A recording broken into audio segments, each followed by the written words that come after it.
kepada Allah karena aku sudah ibadah gini-gini. Sebenarnya di satu titik transaksional ini menjadi tidak ada masalah, tapi menjadi masalah ketika itu jadi sebuah tujuan di dalam hidup.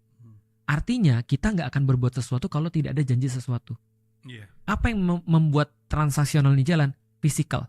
Orang menjadikan fisikal sebagai tanda. Contoh misalnya kayak gini ya.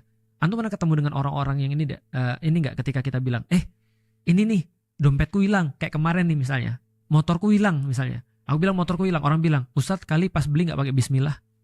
Gitu kan. Jadi seolah-olah harus ada transaksional yang terjadi di situ dan sesuatu bersifat fisik. Contoh ya, kalau misalnya ada orang tiba-tiba meninggal di hari Jumat lagi senyum, berarti dia pasti banyak pahala. Kalau ada orang sakit jantung terus kemudian merasa kesakitan atau kelelep itu lebih sakit daripada sakit jantung. Itu pasti dia kemudian meninggal karena dia banyak dosa. Apa kabar yang terjadi di Gaza?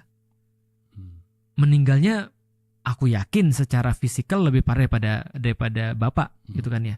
Tapi apakah kita bisa menjudge bahwasanya itu adalah mati su'ul khotimah? Jawabannya tidak.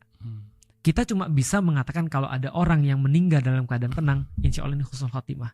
Tapi kalau ada orang meninggal dalam keadaan sulit, kita bisa katakan bahwasanya alhamdulillah bisa jadi dia punya kesalahan-kesalahan ketika di dunia dan semuanya sudah dinolkan oleh Allah dengan kesakitan.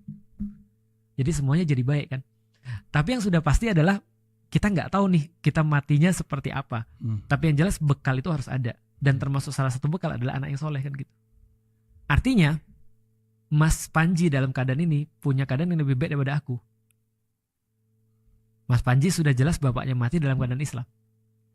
Meskipun kita nggak tahu ibadah-ibadah dia di dunia, tapi aku nggak tahu bapakku mati dalam keadaan apa atau ibuku mati dalam keadaan apa. Artinya kalau andai kan kayak yang sudah terjadi, nenekku mati, jelas bukan muslim. Aku mau doain gimana caranya?